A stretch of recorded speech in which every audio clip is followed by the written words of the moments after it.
Muy buenas tardes, mis queridos amigos. Gracias al Señor por esta oportunidad que me brinda de poder comunicarme con ustedes cada semana para traer este estudio de la palabra del Señor.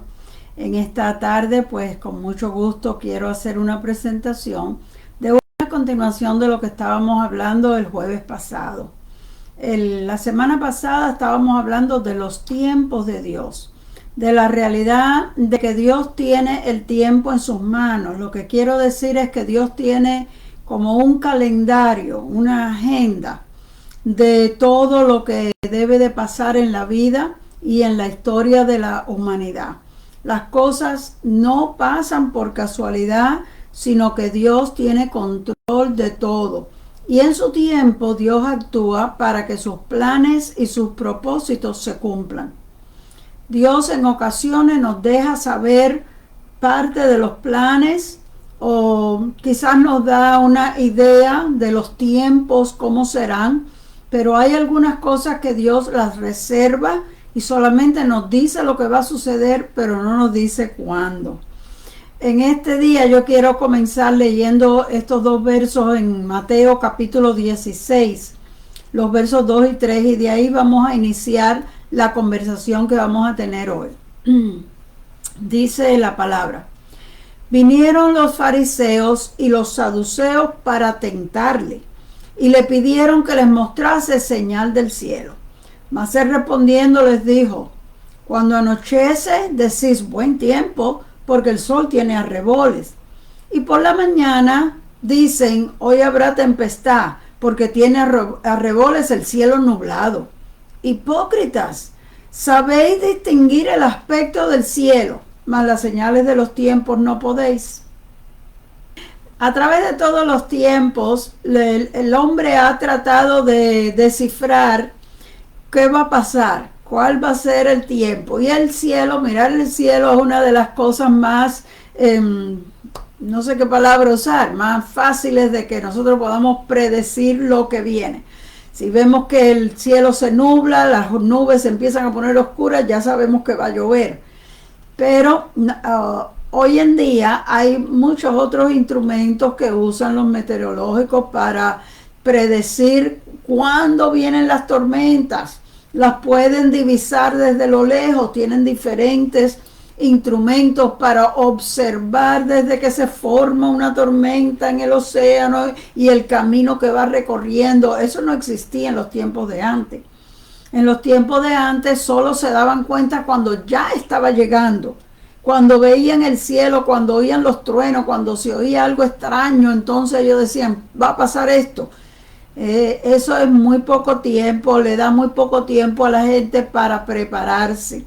Así que en ese sentido, nosotros estamos un poco más adelantados y podemos cuidarnos de que no suframos tanto daño cuando viene algo muy grande, ¿no? Pero el Señor solo usó eso como una comparación.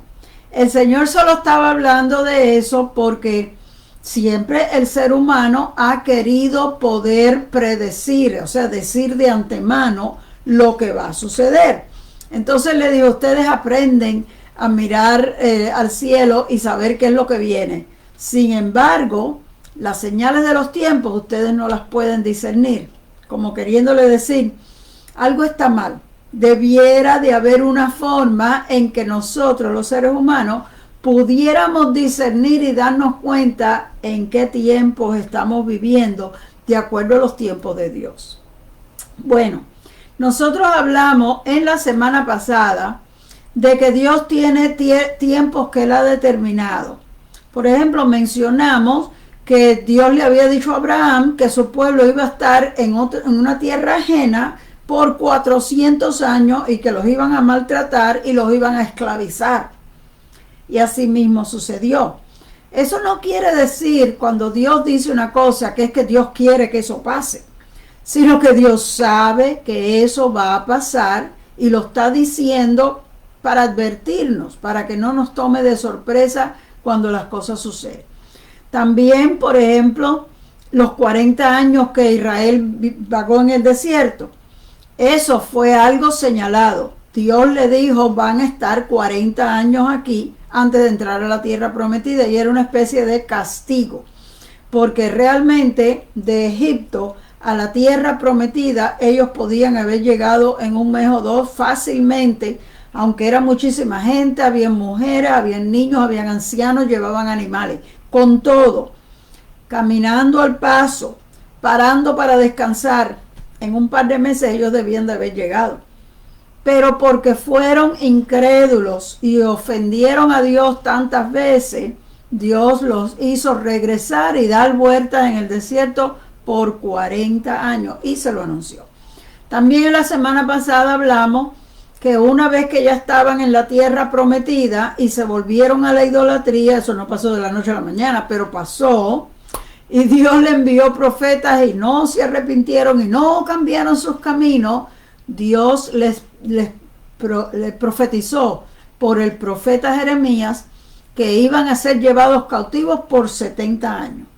Así mismo se lo dijo la cantidad de tiempo, y así mismo fue.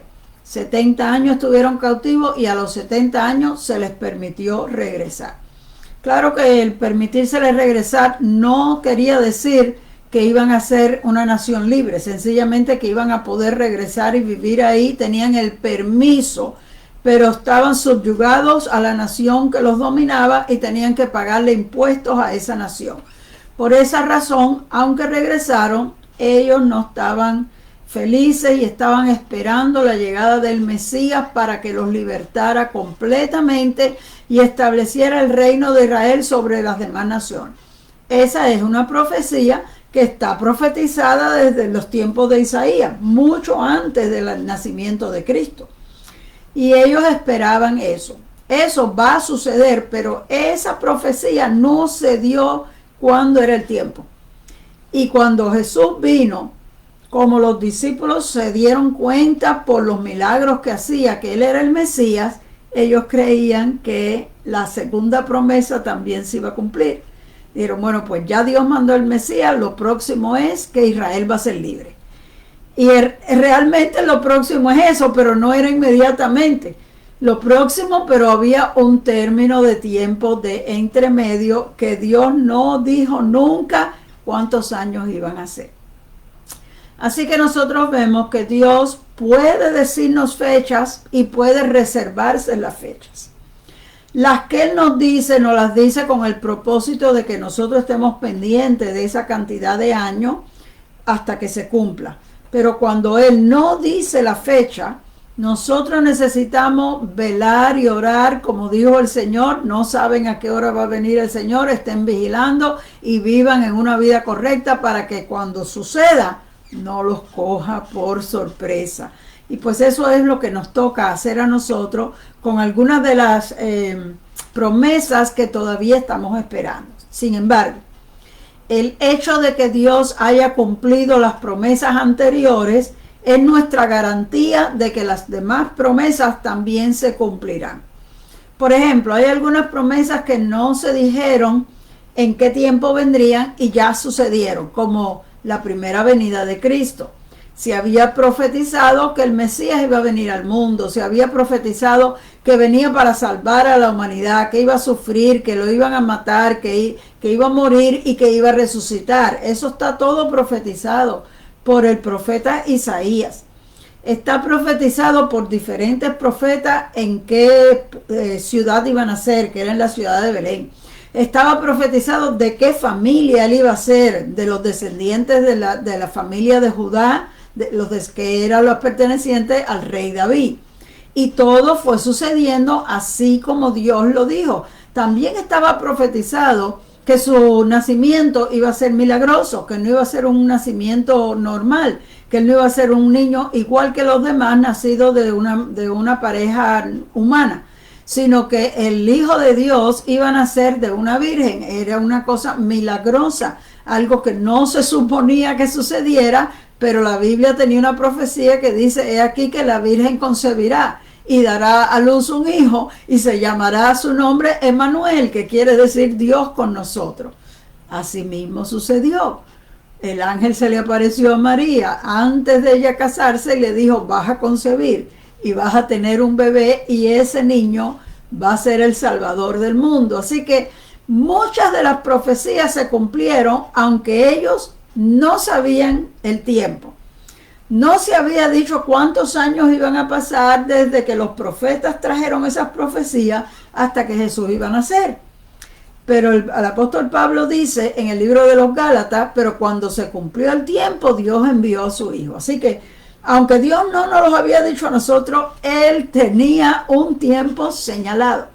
Las cosas no pasan por casualidad, ni suceden porque de pronto Dios ve que aquí se alborotaron y dice, vamos a hacer esto. No, las cosas están planeadas y se ha fijado un tiempo para cuándo se van a hacer.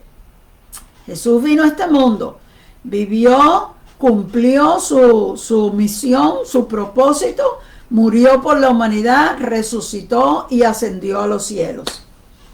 Gloria al Señor por eso. Los discípulos se quedaron un poco tristes, un poco confundidos, porque ellos estaban mezclando las dos profecías y ellos tenían el deseo y la esperanza de que la segunda profecía del establecimiento de Israel como nación también sucediera en ese primer evento.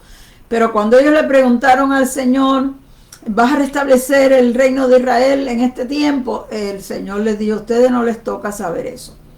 Lo que a ustedes les toca saber ahora es que el Espíritu Santo va a venir sobre ustedes van a recibir poder y ustedes me van a ser testigos empezando desde aquí donde ustedes están y hasta lo último de la tierra. Eso les estaba dando a entender que los propósitos de Dios se tienen que cumplir y que el principal propósito de Dios en aquel momento era que el Evangelio se predicara y que todo el mundo lo conociera antes de que llegara el fin de todas las cosas. Con eso les dio a entender que el restablecimiento de la nación de Israel va a ser al final de los tiempos. Ahora mismo ustedes oyen tantas noticias de las guerras que hay en Israel. Los israelitas quieren reclamar su territorio, quieren luchar por su tierra. Los palestinos viven ahí por años, no quieren ceder su territorio. Están en contra de los israelitas, pero los israelitas, ellos defienden la idea de que el Señor le dijo a Abraham que le daba esa tierra en posesión perpetua, para siempre.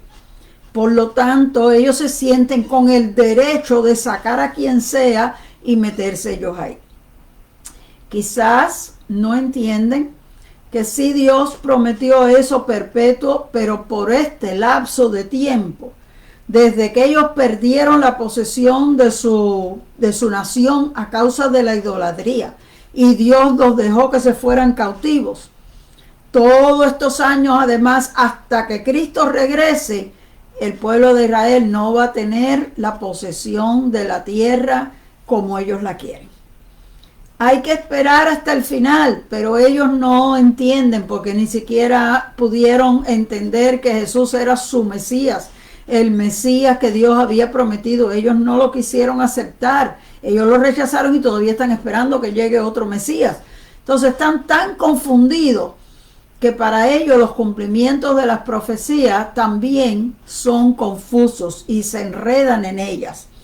Quizás ellos quieren mostrar que saben y conocen bien la palabra, pero a la luz de la verdad están bastante confundidos en muchas cosas.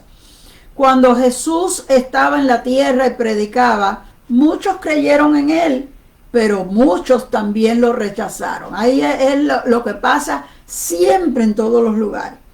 Cuando llega la predicación del Evangelio, hay muchos que son sensibles a la voz de Dios y se entregan al Señor y creen en Él. Pero hay más, la mayoría no creen, rechazan, se ponen en contra y se ponen todavía peor, se ponen más rebeldes y tratan de hacerle daño a la iglesia y a los creyentes.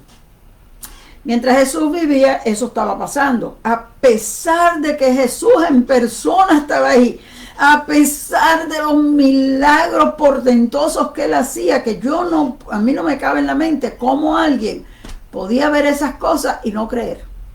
Cómo alguien podía tratar, como dice ahí el mismo verso que leímos hoy, que ellos hasta le hacían preguntas para tentarlo, en otras palabras, para provocarlo, a ver qué dice, que se equivoque en algo, a ver cómo lo podemos coger en alguna falla. ¡Qué mala voluntad! Viendo la bondad del Señor y las cosas maravillosas que Él estaba haciendo. Bueno, el diablo estaba bien ocupado en esos días, turbándole la mente a muchos de ellos, porque era necesario que el Hijo de Dios muriera. Si hubieran creído todos, no hubieran matado a Cristo. Y si no lo hubieran matado, la sangre de Cristo no hubiera perdonado todos nuestros pecados. Así que Dios le permitió al enemigo que los turbara para que se cumpliera su plan. Fíjese que en algunas ocasiones Dios permite cosas que no son buenas, pero que son necesarias para que se cumpla lo que Dios quiere hacer. Nosotros nunca vamos a poder entender eso, porque en nuestra mente Dios no debe de permitir nada que no sea bueno, pero Dios no ve las cosas de la misma manera que nosotros. Y Él se lo explicó al profeta Isaías, le dijo, mira, mis pensamientos son mucho más altos que los de ustedes. Mis caminos también son mucho más altos. En otras palabras, no te rompas la cabeza tratando de entender todo lo que yo hago. Es lo que el Señor le estaba tratando de decir al profeta Isaías y también a nosotros. Tenemos que darnos cuenta que Dios es Dios. Su sabiduría no hay quien la alcance, dice la Biblia. Nunca vamos a poder llegar a entender a cabalidad todas las cosas. Así que es mejor que dejemos los asuntos quietos, todas las cosas que no entendemos. Digamos, bueno, Señor, no entiendo esto, pero confío que tú tienes un plan, tú tienes algún propósito, así que me voy a mantener tranquila. El Señor le critica a estos fariseos que lo están provocando a Él. Y le dice, ustedes saben conocer los tiempos, cuándo va a llover y cuándo el día va a estar bonito. Y no entienden las señales de los tiempos. ¿Cuáles son esas señales? Cuando Él estaba predicando en el discurso que se encuentra en el capítulo 24 del Evangelio de Mateo, ahí Él habla de las señales que van a suceder antes del fin. Y vamos a darle un repaso a algunas de esas señales. Primero dice, porque habrán guerras y rumores de guerras. Bueno, esos son actos violentos de los hombres, ¿no? Pero esto se puede considerar como algo que siempre ha sucedido. Desde el principio de las naciones, en el libro de Génesis, peleaban, hacían guerra unas naciones contra las otras. Así que no es fácil discernir, hay una guerra y nosotros digamos, viene el fin del mundo. Las guerras han habido siempre. Y dice, habrán terremotos y habrán inundaciones y cosas grandes, pero terremotos, tormentas, el sol se oscurecerá, eclipses de sol, eso ha sucedido a través de los años, eso sucede cada año, en la temporada de las tormentas hay esas cosas. Entonces se nos hace difícil que nosotros oigamos que alguien diga hubo un terremoto en tal sitio y que nosotros vayamos a decir se va a acabar el mundo. ¿Verdad que no? Las señales de los últimos tiempos pueden ser cosas que han venido sucediendo. Así que uno tiene que estar muy alerta para poderse dar cuenta cuando estas cosas pueden ser señales de que estamos cerca del fin. Otra cosa es que el Señor le dice, los van a perseguir y los echarán a la cárcel por causa de mi nombre. Pero no ha habido desde el principio del Evangelio abusos contra los cristianos. No se martirizaban a la iglesia primitiva, no los cogían presos, no los metían a la, como se dice, campo abierto, a que los leones se lo comieran, era para ellos divertirse. No les pegaban fuego vivo, no los crucificaron a casi todos los apóstoles. Entonces nosotros oímos que hay países aquí donde se abusa de los cristianos, donde no se permite la predicación del evangelio, donde si tú te atreves a hablarle a alguien del evangelio te llevan preso, y uno dice, estamos en el fin del mundo. Pero otro dirá, pero si esas cosas vienen pasando desde que comenzó la iglesia de los hechos, ya habían esos abusos. ¿No mataron a pedradas a Esteban? ¿No mandó Herodes a matar a espada a Jacobo? Eso ha venido pasando desde el mismo principio. ¿Cómo podemos ver y entender las señales de los tiempos? Por lo que Jesús le dijo a los fariseos, nosotros necesitamos observar lo que está pasando cuidadosamente. Fíjense lo que dice en Mateo 24, los versos 33 y 34. De la higuera aprended la parábola. Cuando su rama se pone tierna y echa hojas, sabes que el verano se acerca. Así también vosotros, cuando veas estas cosas, sabed que Él está cerca a las puertas. Y en verdad os digo que no pasará de esta generación hasta que todo suceda. Quiere decir que nosotros tenemos que estar observando las cosas que están pasando. Que hay guerras, siempre las ha habido. Que hay tormentas, que hay terremotos, siempre los han habido. Que hay abuso contra los cristianos, siempre lo ha habido. Sin embargo, va a llegar un tiempo en que todas esas cosas van a estar pasando al mismo tiempo. Ahora tú oyes de una guerra y es esa guerra. Pasan meses y oyes de que hay una tormenta, que hubo un temblor de tierra en aquel sitio, y pasan meses y oyes otra cosa. Pero el Señor le dice a los discípulos, va a pasar esto y esto y esto. Cuando ustedes vean que todo eso está pasando, o sea que no es ocasionalmente, sino que empiezan a pasar las cosas una detrás de la otra, son muchas, entonces el Señor dice, levanten vuestras cabezas, que vuestra redención está cerca. Así que ahí el Señor nos está dando una forma de nosotros poder discernir cuando, porque fíjense que sigue diciendo, y cuando estas cosas comiencen a suceder, erguíos, levantad vuestras cabezas. En otras palabras, cuando ustedes oigan, cuando ustedes vean, cuando ustedes comiencen a ver que todo está sucediendo. Y que nosotros como creyentes necesitamos mantenernos pendientes, ponga las noticias, sepa lo que está pasando, ore por las naciones que están en guerra. Mira, Ucrania todavía sigue en guerra. Los judíos y los palestinos siguen en guerra. Clame a Dios por ellos. La Biblia recomienda que oremos por la paz de Jerusalén, oremos por ellos. Dios tenga misericordia, es su pueblo. Pero ¿qué sucede? Que ellos rechazaron al Señor. Y como ellos rechazaron al Señor, el Señor como que los puso a un lado y abrió la oportunidad de la salvación para todos los gentiles. Nosotros tenemos que ubicarnos en qué tiempo nosotros estamos viviendo ahora mismo. Quiero llevarlos a Romanos, una carta que Pablo le escribió a los romanos, y en el capítulo 11 dice así: no quiero, hermanos, que ignoréis este misterio, para que no seáis arrogantes en cuanto a vosotros mismos, que ha acontecido a Israel endurecimiento en parte, hasta que haya entrado la plenitud de los gentiles. ¿Okay? Entonces nosotros estamos viviendo en una temporada que Pablo le llamó la plenitud de los gentiles. Pero para nosotros poder entender de qué se trata eso, vamos a mirar los versos antes a ese. Ese que leí era el verso 25, pero vamos a ir al verso 11 y dice así: digo pues, ¿han tropezado los de Israel para que cayesen? En ninguna manera. Pero por su transgresión vino la salvación a los gentiles para provocarles a celo.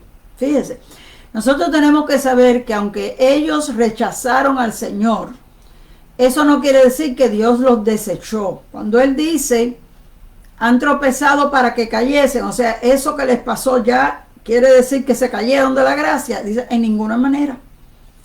La transgresión de ellos, por la transgresión de ellos, vino la salvación a los que no eran judíos. Dice, para provocarles a celos. En otras palabras, ahora Dios le da la oportunidad a los que no son judíos. Siempre Dios había tratado con el pueblo de Israel y los demás los tenía como ignorados. Pero ahora, como ellos rechazaron al Señor, ahora el Señor le da la atención a todos los que no somos judíos. Y dice el apóstol Pablo, para provocarlos a celo. Bueno, no sé si esa sea la razón de verdad o si fue que Pablo lo vio de esa manera, pero él lo pone así. Sigue diciendo en el verso 13, porque a vosotros os hablo, gentiles. O sea, él está dirigiendo la carta a personas que no son judías. Por cuanto yo soy apóstol a los gentiles. Él sentía que su llamado era para que le predicara a los que no son judíos el evangelio de la salvación. Y yo honro mi ministerio, dice Pablo. En el verso 14, por si en alguna manera pueda provocar a celo a los de mi sangre, porque él sí era judío, y hacer salvo a algunos de ellos. Porque si su exclusión es la reconciliación del mundo, o sea que al ellos ser excluidos, entonces se le da la oportunidad de reconciliación a todo el mundo. Para no leer el capítulo completo, voy a saltar al 17 que dice, pues si algunas de las ramas fueron desgajadas, ahora está hablando como si el mundo o Israel fuera un árbol. Dice, algunas de las ramas fueron desgajadas. Y tú, le está hablando ahora a los no judíos, tú, que eras un olivo silvestre, o sea, tú no tenías parte ni suerte en esta herencia, has venido a ser injertado en lugar de ellos. No sé los que conocen, si alguien de los que me está escuchando hay alguien que sepa de siembras y cosechas y de injertos. Pero hay una forma en que usted puede coger una rama de un árbol, injertarla en otro tronco, amarrarla bien y esa rama se apega de ese tronco y coge vida, recibe vida de ese tronco y sigue. Yo he visto personas que se han hecho tan expertos que mezclan diferentes clases, por ejemplo, de naranjas. Y entonces un mismo árbol, el mismo tronco, da dos diferentes clases de naranja porque le han injertado una rama de un árbol a otro. Se pueden hacer una cantidad de experimentos.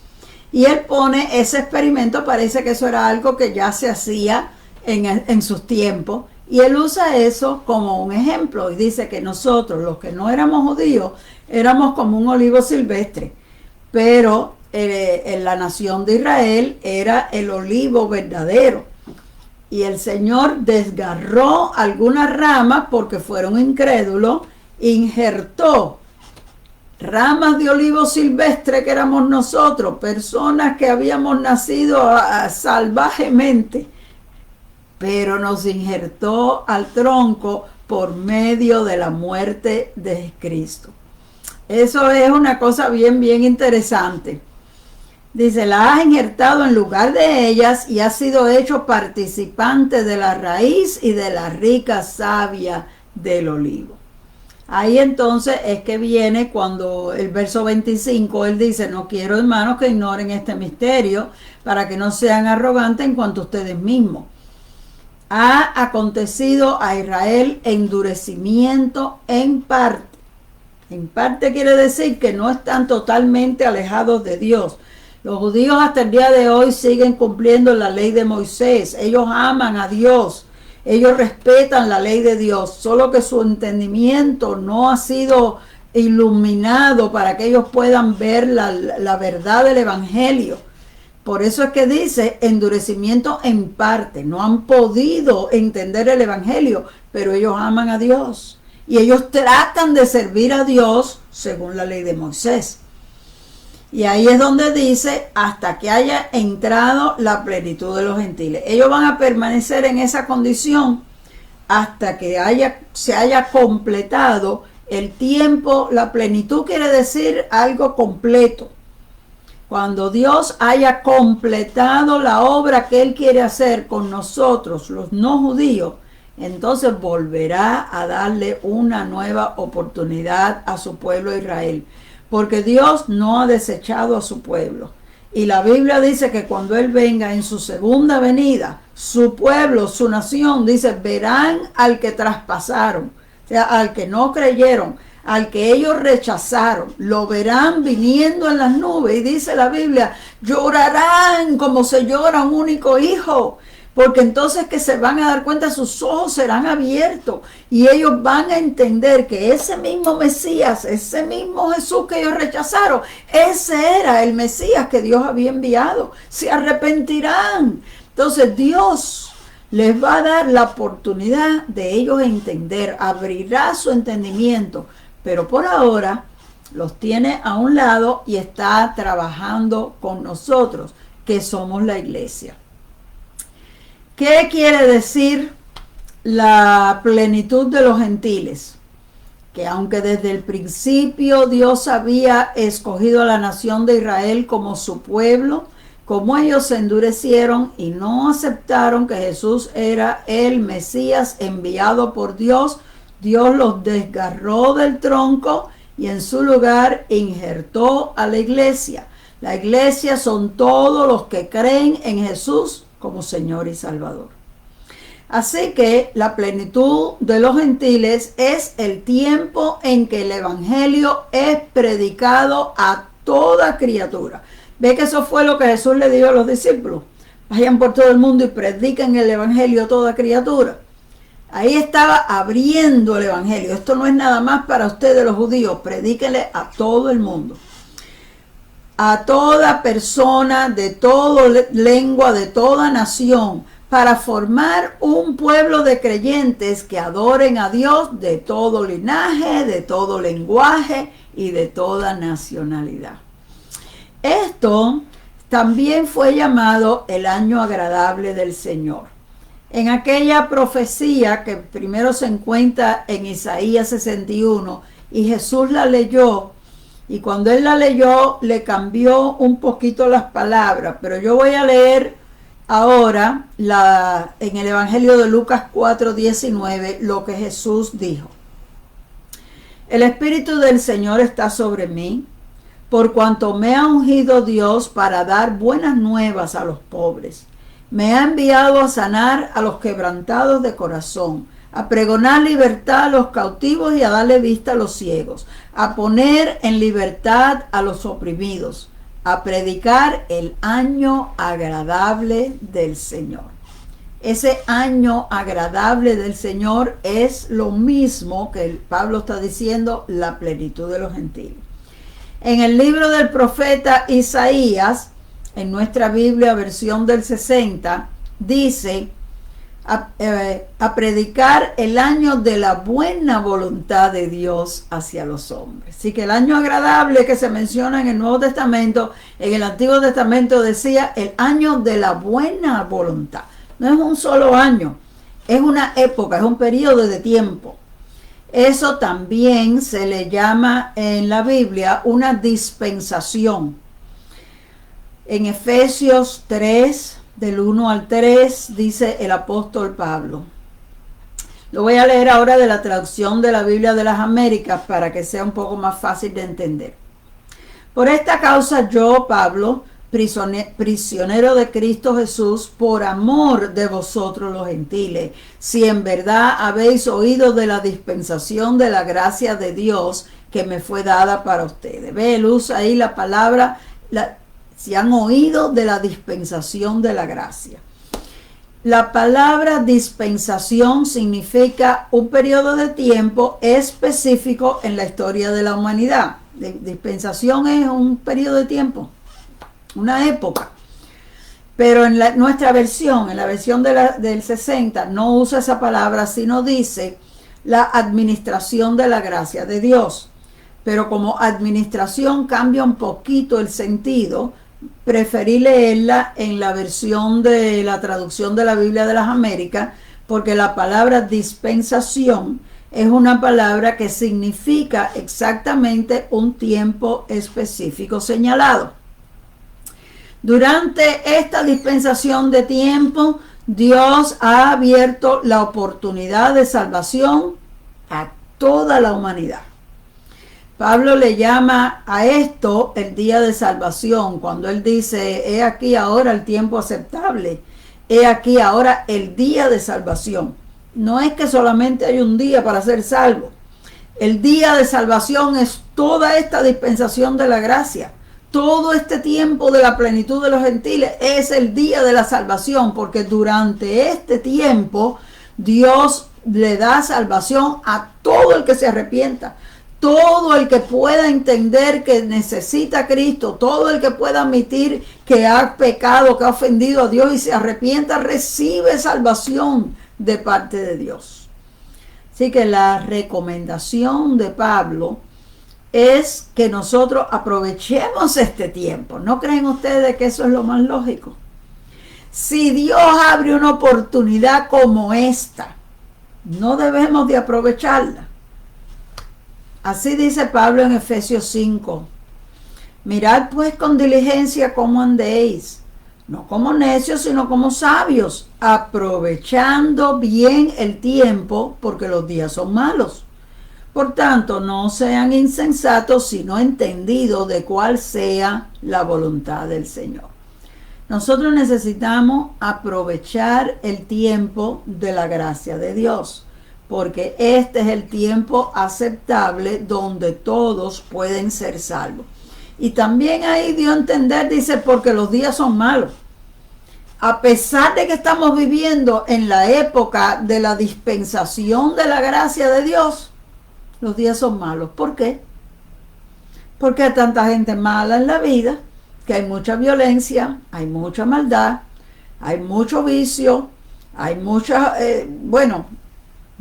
deteriorizaciones, perversiones, desviaciones en todos los sentidos, alejándose más y más de lo que Dios quiere.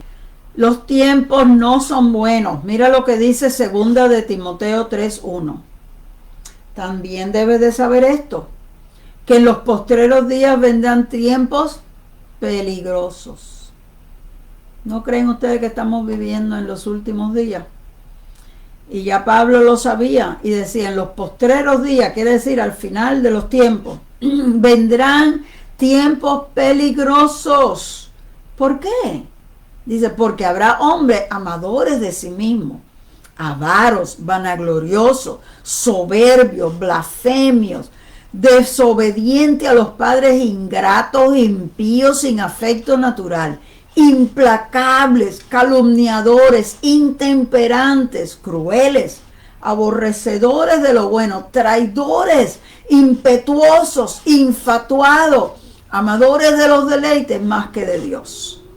Y tendrán apariencia de piedad, pero negarán la eficacia de ella. Y termina diciendo, a estos evita. O sea, trata de evitarlo. Trata de alejarte de esta gente. ¿No creen ustedes que estamos viviendo en tiempos donde hay gente así? Vanagloriosas, soberbios, blasfemos. Pero entre todas esas cosas dice desobedientes a los padres. Fíjense qué curioso, eso parece una cosa muy pequeña en comparación con lo demás. Pero el sentido de esa ofensa es que generalmente los padres tienen experiencia y aconsejan a los hijos andar buenos caminos, pero los jóvenes les gusta ser rebeldes, les gusta hacer lo que quieren y no le hacen caso a los padres. Así que al decir desobediente a los padres, está refiriendo en que se alejan de lo bueno para darse gusto a sí mismos. Y todas esas cosas que menciona ahí son cosas que nosotros estamos viendo a diario. El mundo en que vivimos está lleno de gente así. ¿Podemos pensar que estamos en los últimos tiempos? Sí, podemos pensar. Pero no solamente que estamos en los últimos tiempos, sino que estamos viviendo en tiempos peligrosos, como dice Pablo. ¿Qué cosa quiere decir tiempo peligroso?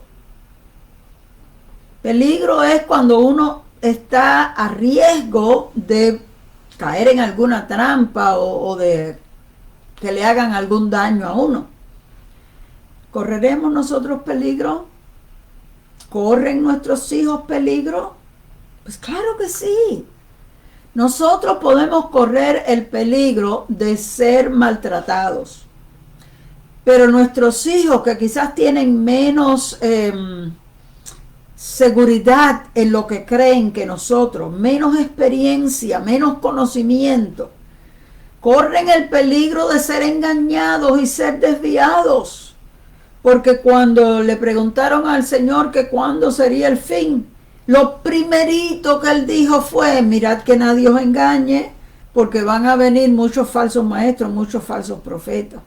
Así que nosotros, uno de los peligros más grandes en que corremos es de ser engañados. Quizás nuestros jóvenes, nuestros niños, por falta de conocimiento. Pero el Señor le estaba hablando a los adultos. No le estaba diciendo: tengan cuidado que nadie engañe a sus niños. Les está hablando a ellos. Y luego le está diciendo: porque se van a levantar falsos testigos, falsos maestros, falsos Cristos. En otras palabras, personas tratando de imitar a Cristo, tratando de desviar a la gente de su fe a otra creencia. ¿Cuántas creencias incorrectas nosotros sabemos que existen en este planeta Tierra? ¿Cuántas religiones, vamos a decirlo de esa manera, cuántas religiones hay? ¿Y cuánta gente cree en otras religiones que no son correctas? A eso es a lo que el Señor se refiere. Se levanta gente con otras creencias y siempre hay quien se lo crea.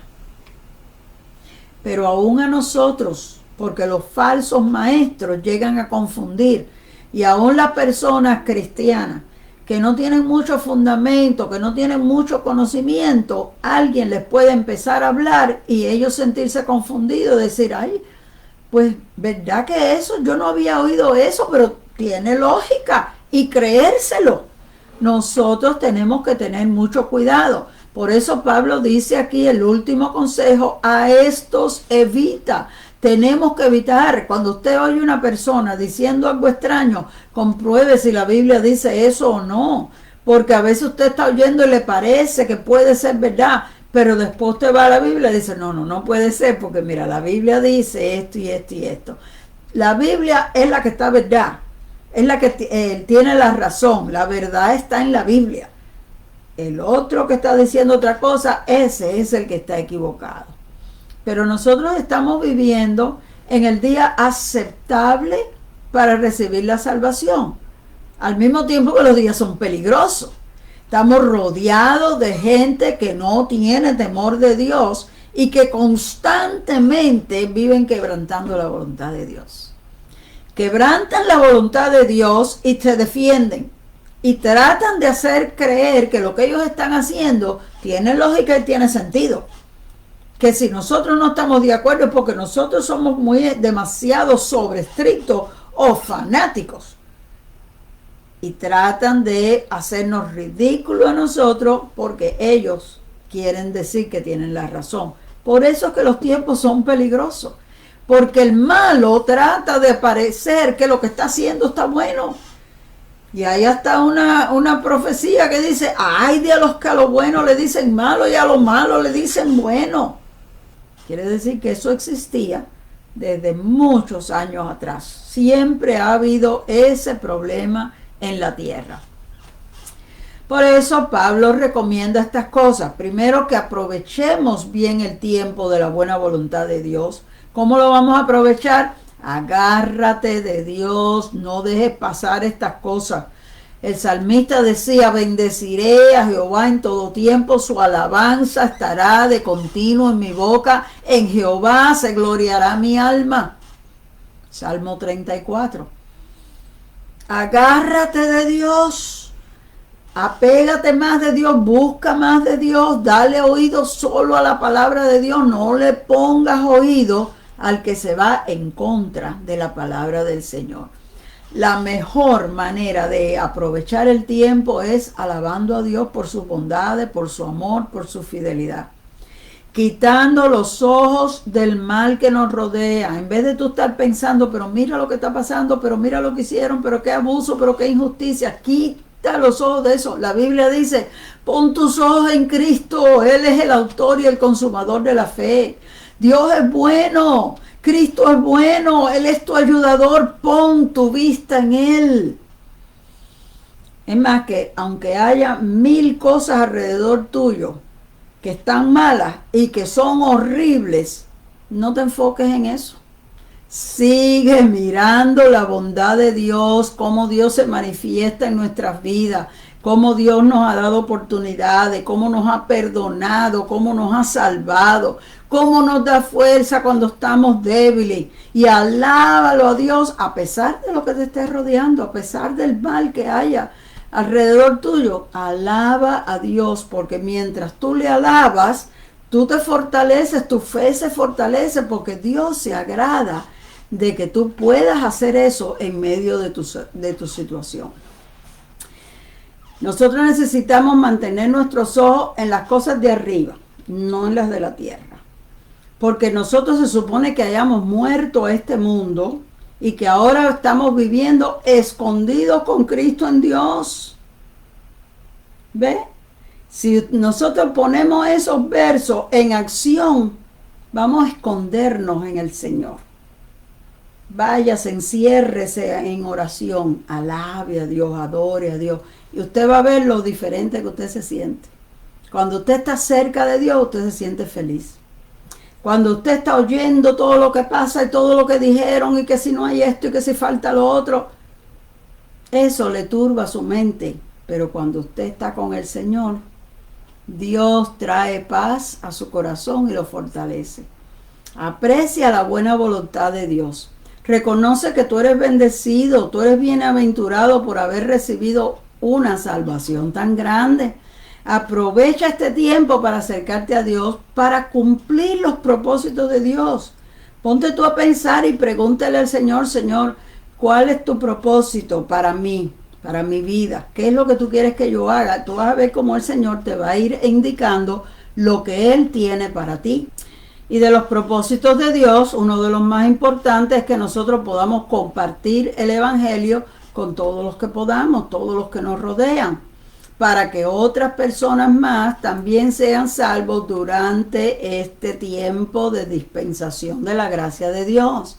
Reconoce que vives en tiempos peligrosos y no caigas en trampas del diablo, no te dejes engañar. Dice el sabio Salomón, hijo mío, si los pecadores te quisieran engañar, no consientas. Tú ves que te están diciendo algo extraño, que no era lo que tu pastor enseñaba. No le des oído. Aunque tú no sepas la respuesta, aunque te traiga dudas a tu mente, aléjate. El apóstol Pablo dice, evita a esas personas. No sigas en esa conversación. Salte de ahí rápido.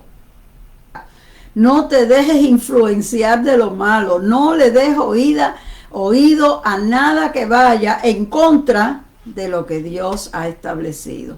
No oigas las razones locas que ellos dicen, porque la sabiduría del mundo es necedad para con Dios. Ellos hablan como que, ¡buah!, ellos lo saben todo. Y la Biblia dice, la sabiduría de ellos, Dios la tiene como necedad. Apártate del mal. Y apártate de la gente que hace mal. Hoy más que nunca, tú y yo tenemos que agarrarnos de Dios. La palabra nos advierte para que estemos preparados, para que no durmamos como los demás, sino que velemos, que estemos sobrios, porque estamos viviendo en tiempos malos y peligrosos, porque el enemigo está tratando de engañarnos. Por eso Jesús decía, mirad que nadie os engañe. Este es el tiempo de abrir los ojos, de mirar, de observar atentamente las señales de los tiempos. Y en vez de dejarnos llevar por los rumores de los pecadores, observar atentamente la palabra de Dios. Reconocer que la venida de Cristo está cerca, a las puertas, y que nosotros no podemos perder el tiempo como los demás. Tenemos que aprovechar el tiempo. Si estamos en este mundo todavía, es porque Dios tiene un plan y un propósito con nosotros, aquí y ahora. No olvides que nuestros tiempos están en las manos de Dios. Tenemos que buscarlo en oración para que Él mismo dirija nuestras vidas. Bien dijo Salomón, los pasos del hombre son dirigidos por Dios. Dios ordena tus pasos. No te desvíes del camino que el Señor está trazando para ti. No busques un atajo para librarte de lo que no te gusta tener que pasar. Busca las cosas de arriba, no las de la tierra, y tendrás tesoro en el cielo. Recuerda que un día todo cambiará. Un día recibirás tu recompensa si no hubiéramos desmayado. Querido hermano, no desmayes, por más que vengan pruebas, no te lamentes con desesperación, busca la fortaleza de Dios. Él te dará nuevas fuerzas para continuar el camino en la dirección que Él te lleve. Y recuerda que estamos viviendo en el año agradable del Señor. Por más peligros que haya, estamos viviendo en el año, en el día de la salvación, en el tiempo de la plenitud de nosotros los gentiles, donde Dios ha extendido su misericordia para la salvación de todos nosotros, los que no somos judíos. Dios me lo bendiga, mis queridos hermanos. Eso va a ser todo por esta tarde. Soy la pastora Raquel Martínez.